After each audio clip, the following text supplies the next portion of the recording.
होते. मी गेल्या 2.5 ते 3 वर्षापासून सोनेगरा रिअल कॉलनीत काम करत आहे. तिथे माझी एका युवकाशी ओळख झाली व त्याने त्याचे नाव दक्ष केशव वैद्य असे मला सांगितले. त्यानंतर आमची मैत्री झाली. त्यानंतर त्याने माझ्या घरच्यांकडे लग्नासाठी मागणी केली. त्या दरम्यान आमच्या घरातल्यांनी होकार देऊन लग्नाची तयारी चालू करत असताना एका महिलेचा कॉल आला. त्यानंतर तिने असे सांगितलं की तुम्ही ज्या व्यक्तीशी तुमच्या मुलीचं लग्न करत आहात तो मोमेडियन आहे, तो ब्राह्मण नाहीये. त्याने मलाही असेच फसवून त्याच्याकडून मला 2 अपत्य आहेत असे त्या महिलेने सांगितले. त्याचे नाव तिने इक्बाल शेख आहे असे आम्हाला सांगितले. व त्यानंतर अधिक चौकशी केली असता त्याची कागदपत्रे बनावट असल्याचे आढळून आले. दक्ष केशव वैद्य या नावाचा युवक त्यांच्या गावामध्ये कुठेच नव्हता. त्यानंतर आम्ही पोलीस स्टेशनमध्ये त्याचा गुन्हा दाखल केलेला आहे.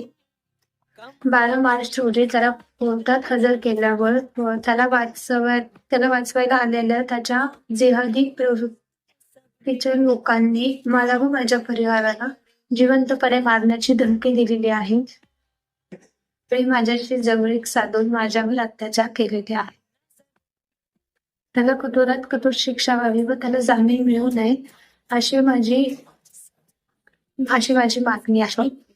बनावट ओळखपत्र बनवून देण्याचं जे ते रॅकेट आहे ते लवकरात लवकर समोर यावं. या रॅकेटच्या आधारे अनेक मुली फसल्या जाऊ शकतात.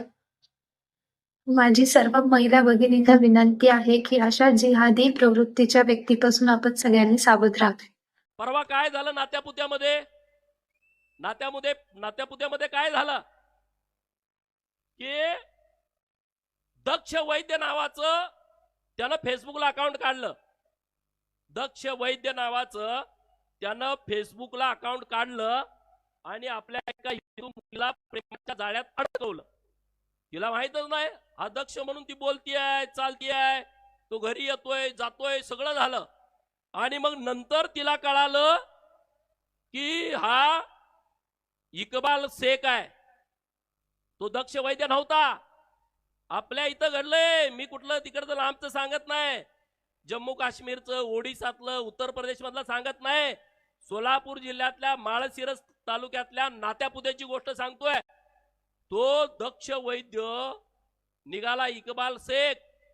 पोरीच्या पायाखालची वाळू सरकली बिचारी शानी, नाहीतर परत माझाच ही असाय म्हणली नाही. ती पोलीस स्टेशनला आली, लग्नाची बोलणी चालू होती. त्याचं आधीच लग्न झालंय बघा, आधीच लग्न झालं. ही आठवड्यातली घटना आहे. आणि मग आता पोलिसांनी त्याला अटक केलंय. ही मुलगी वाचली. असे हजारो दक्ष वैद्य नावानं हे इकबाल शेख सारखी पोरं फेसबुक वरती आहेत, ट्विटर वरती आहेत, इंस्टा वरती आहेत आणि ते आपल्या मुलींना फसवू पाहतायत. प्रेमाचं खोटं जाळं त्या मुलीवरती टाकून तिला फसवलं जात आहे.